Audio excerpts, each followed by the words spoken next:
Assalamualaikum. Pada video ini kita akan mengenal tentang pendekatan-pendekatan ekonomi terhadap politik.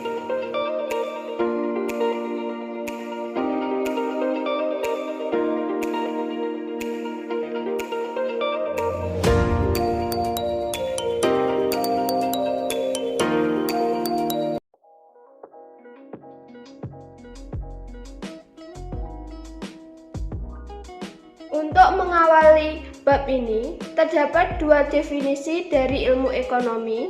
Yang pertama, menurut Albert Marshall, ilmu ekonomi adalah penelitian terhadap manusia dalam kesibukannya sehari-hari. Ilmu ini meneliti bagian dari tindakan individu dan tindakan sosial yang memiliki hubungan paling erat dengan pencarian dan pemanfaatan terhadap kebutuhan-kebutuhan material dari kesejahteraan. Yang kedua, menurut Lionel Robbins, ilmu ekonomi adalah ilmu yang meneliti perilaku manusia sebagai hubungan antara tujuan dan sumber daya yang langka yang dapat digunakan untuk berbagai macam keperluan. Dari dua definisi ini, yang pertama menekankan pada kesejahteraan material dan yang kedua menekankan pada efisiensi dari alokasi. Definisi yang pertama adalah selaras dengan ide-ide kegiatan ekonomi adalah penyediaan sarana material untuk memenuhi kebutuhan. Sedangkan definisi yang kedua adalah terkait dengan cara bagaimana menyesuaikan cara yang bisa dilakukan agar dapat mencapai tujuan yang ingin dicapai. Pada bab-bab sebelumnya, ekonomi dan politik dipandang sebagai substantif. Namun, pada pendekatan ekonomi terhadap politik tidak memandang ekonomi politik sebagai hubungan teoritis, melainkan politik itu sendiri dianggap bersifat ekonomik. Hubungan antara ekonomi dan politik dapat dipahami secara substantif dan metodologi dipaparkan pada tabel di sini. Pada kotak 1 dan kotak 4 adalah ilmu ekonomi tradisional dan ilmu politik tradisional. Kotak 1 adalah pertemuan antara pendekatan ekonomi neoklasik dengan fenomena ekonomi, yaitu memandang bahwa individu akan mengejar kepentingan pribadinya secara rasional di dalam situasi pasar sempurna maupun tidak sempurna, dan melakukan penelitian terhadap penggerakan harga dan sejauh mana sumber daya dialokasikan secara efisien. Pada kotak 4 adalah ilmu politik dalam artian tradisional, yaitu telaan terhadap pola-pola kekuasaan dan kemenangan dalam negara. Kotak 3 adalah bidang yang paling sulit untuk dideskripsikan karena belum ada kejelasan. Kotak 2 adalah fokus dari pembahasan bab ini.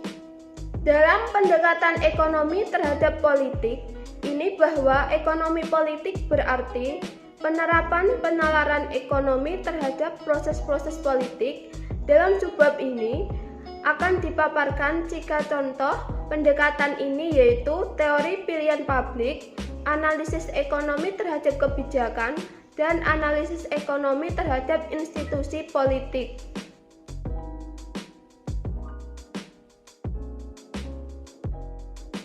Inti dari pendekatan ekonomi terhadap politik adalah konsep pilihan rasional dan konsep efisien.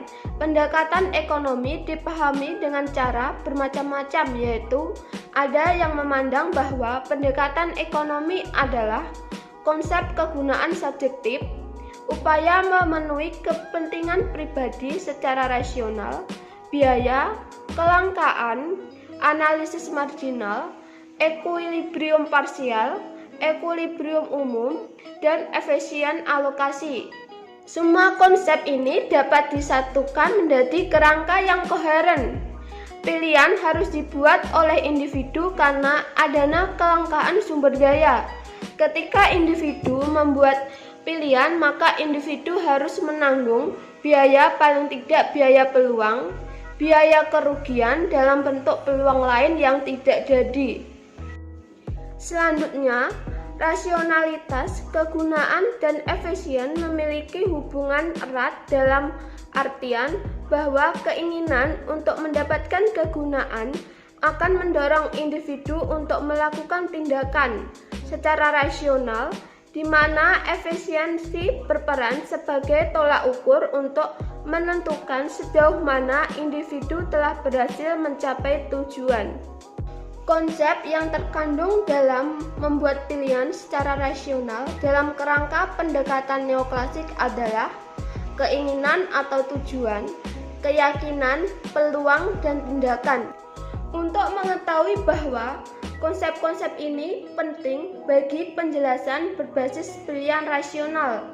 Yang pertama, komponen yang pertama yaitu jika tujuan adalah untuk menjelaskan perilaku dan tindakan, maka kita harus mengetahui apa yang diinginkan, diyakini, dan apa sumber daya dan batasan yang mereka hadapi. Komponen yang kedua adalah skema pilihan rasional adalah keyakinan, karena sebuah teori pilihan rasional harus dilengkapi dengan teori keyakinan rasional. Komponen yang ketiga yaitu paradigma pilihan rasional adalah sumber daya dan batasan. Dua komponen ini sudah implisit termasuk dalam pilihan.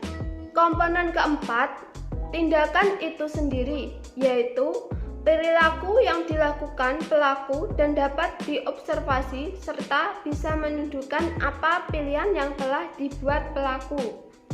Inti dari penjelasan teori pilihan rasional adalah bahwa pilihan, keyakinan, sumber daya, dan tindakan memiliki hubungan satu sama lain.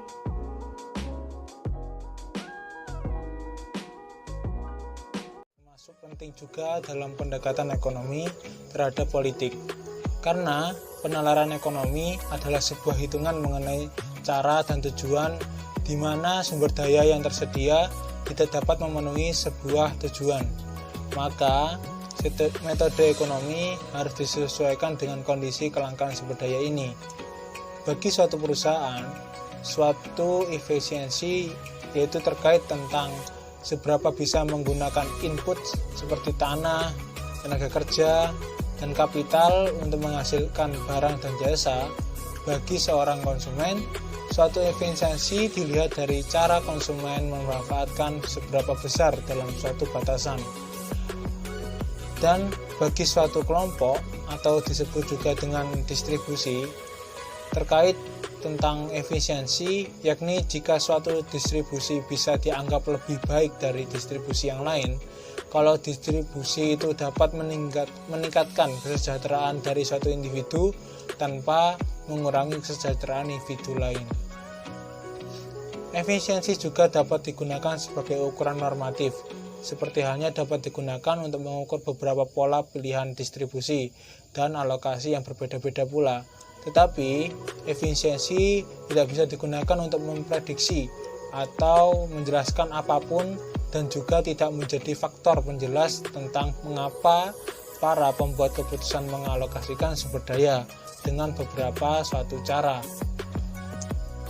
Karena efisiensi sekedar digunakan sebagai tolak ukur untuk mengevaluasi sifat-sifat dan alokasi yang terjadi, tanpa peduli bagaimana alokasi itu dilakukan. Penerapannya dibagi menjadi 3, yakni yang pertama, teori pilihan publik. Teori ini menyatakan bahwa hubungan antara pilihan publik dengan barang publik adalah sangat erat. Alasannya bahwa jika dampak dari proses-proses dalam masyarakat dapat dianggap tidak dipengaruhi oleh eksternalitas, maka keputusan pribadi dapat membawa keuntungan yang diinginkan. Fokus dari pendekatan pilihan publik ini pada individu membuat pilihan dan perilaku maksimalisasi yang dilakukan. Teori ini, jika dilihat dari analisis atau yang menganalisis adalah pelaku-pelaku individu, baik yang bertindak sebagai anggota dari partai politik, kelompok kepentingan atau birokrasi, baik ketika individu itu bertindak dalam kapasitas sebagai penjabat yang diangkat lewat pemilu atau sebagai warga biasa atau sebagai pemimpin dari perusahaan. Karena teori ini berbeda dengan ilmu ekonomi yang dalam artian konvensional, bukan dari segi pemahamannya tentang individu atau tentang faktor-faktor yang memotivasi tindakan individu, melainkan berbeda dari segi pemahamannya tentang batasan dan peluang apa yang ada di dalam bidang politik itu. Ada dua aliran dalam teori politik publik. Teori yang pertama dalam pilihan publik yakni teori normatif. Teori ini terkait tentang masalah desain politik dan aturan-aturan politik dasar atau pendeknya terkait dengan kerangka konstitusional di mana proses politik terjadi. Contohnya seperti pengaturan institusional yang bagaimana yang efisien menurut responsif dan merata. Yang kedua, jenis-jenis aturan pilihan yang bagaimanakah yang bisa menerjemahkan pilihan-pilihan individu dengan sebaik mungkin ke dalam keputusan publik. Ini adalah beberapa pertanyaan besar yang ada dalam sudut pandang pilihan publik. Ya, meskipun ada beberapa pertanyaan lain yang belum saya sebutkan. Teori yang kedua dalam pilihan publik yakni teori positif. Teori ini menjelaskan perilaku politik yang dapat terobservasi dengan menggunakan konsep-konsep dari teori pilihan publik, seperti tentang bagaimana karakteristik yang digunakan untuk membuat keputusan kolektif. Maka, teori pilihan publik positif berusaha untuk merancang penjelasan aturan-aturan dan proses-proses pemilihan yang ada dan menganalisis bagaimana konsekuensinya. Contoh dari pertanyaan yang diajukan oleh teori ini seperti faktor apa saja yang berpengaruh terhadap pembentukan dan pengaruh dari kelompok. Contoh yang kedua yakni kondisi apa yang kondusif bagi kerjasama antar anggota atau kelompok, dan bagaimana kita dapat menjelaskan perilaku dari para birokrat, legislator, dan para pelaku lobby. Meskipun pertanyaan dari teori positif sebenarnya masih memiliki hubungan dengan pertanyaan dari teori normatif, namun masih bisa dibedakan dalam pertanyaan teori normatif adalah menganalisis sifat-sifat equilibrium dari prosedur pemilihan untuk membangun sebuah fungsi kesejahteraan sosial yang konsisten mulai dari yang paling dasar.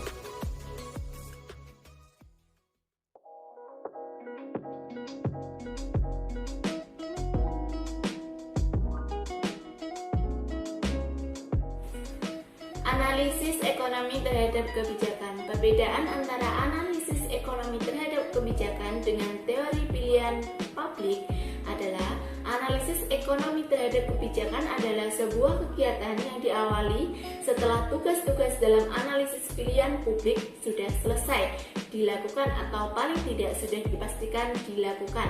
Sedangkan teori pilihan publik adalah metode yang menggabungkan pilihan individu dengan fungsi kesejahteraan sosial dan pilihan publik. Meskipun ada hubungan yang erat antara teori pilihan publik dengan analisis ekonomi terhadap kebijakan, namun fokusnya berbeda antara keduanya. Pendekatan neoklasik. Pendekatan neoklasik adalah batas-batas dari wilayah pemerintahan dan cara yang terbaik atau paling efisien untuk mencapai tujuan kolektif.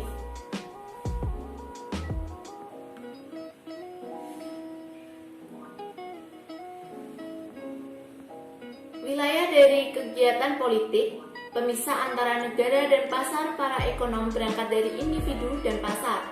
Di dalam pasar, para individu melakukan banyak pertukaran, yaitu membeli dan menjual barang, jasa, dan faktor-faktor produksi.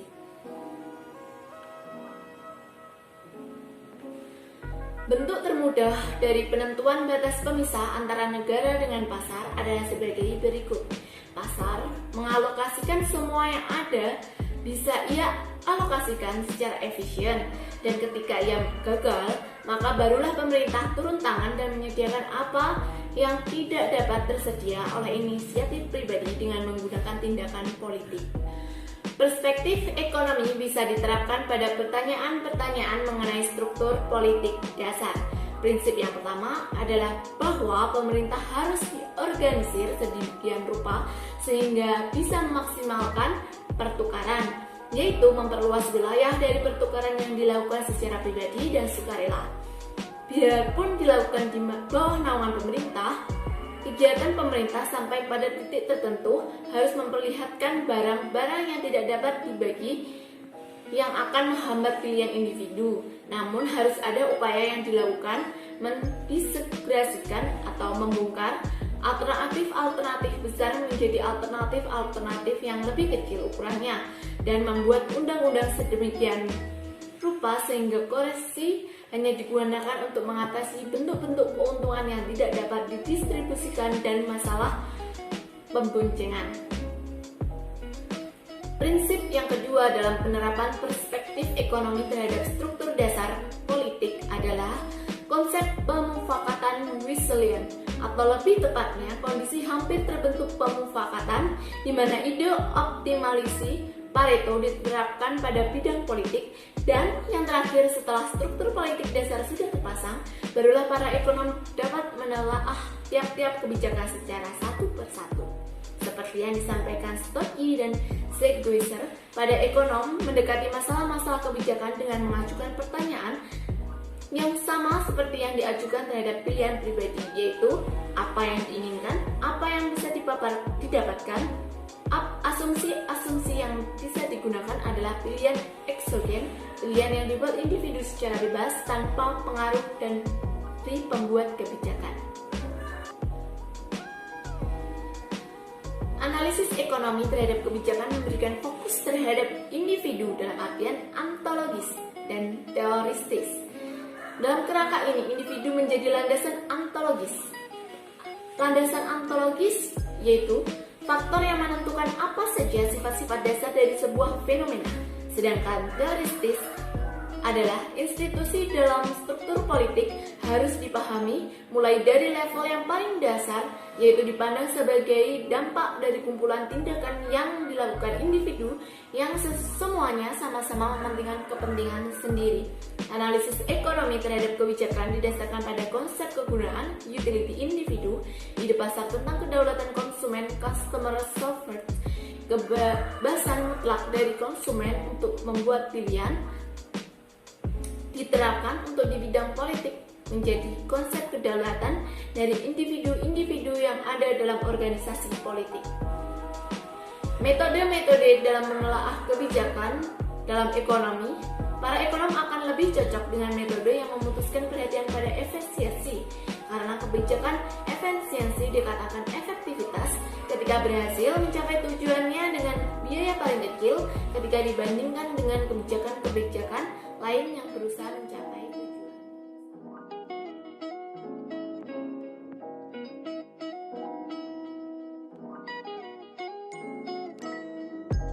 Definisi institusi menurut North dan Thomas yaitu sebagai peraturan antara unit-unit ekonomi yang mendefinisikan dan menspesifikasikan cara-cara yang digunakan unit-unit ini untuk bekerja sama atau bersaing satu sama lain.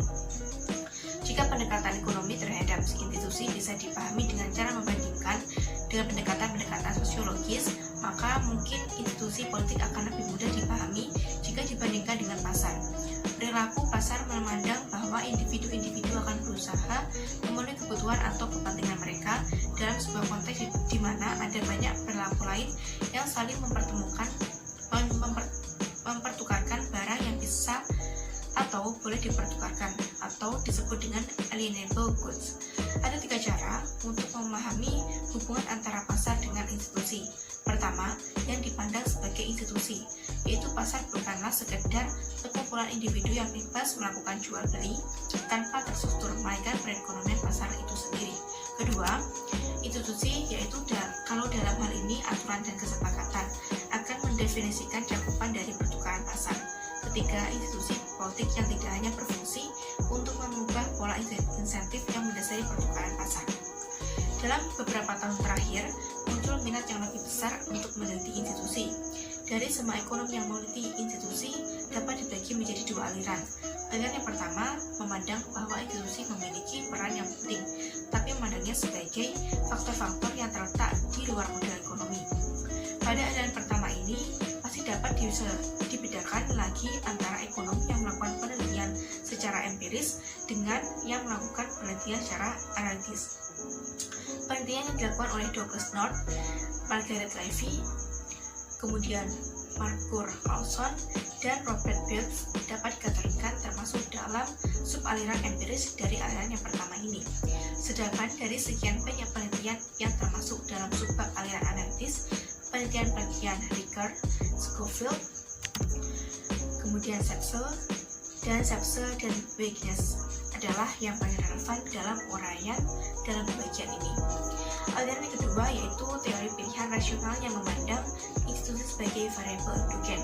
Upaya untuk menjelaskan institusi secara endogen yaitu untuk membuat teori tentang bagaimana institusi berubah. Memang bukan barang baru, tetapi tetap memiliki arti penting.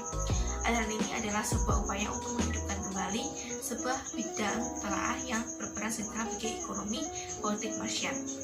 Teori institusi yang endogen semacam ini dapat dilihat pada penelitian-penelitian yang dilakukan oleh North dan Thomas, kemudian North sendiri, Levy, dan Basu, Jones, dan Skillite.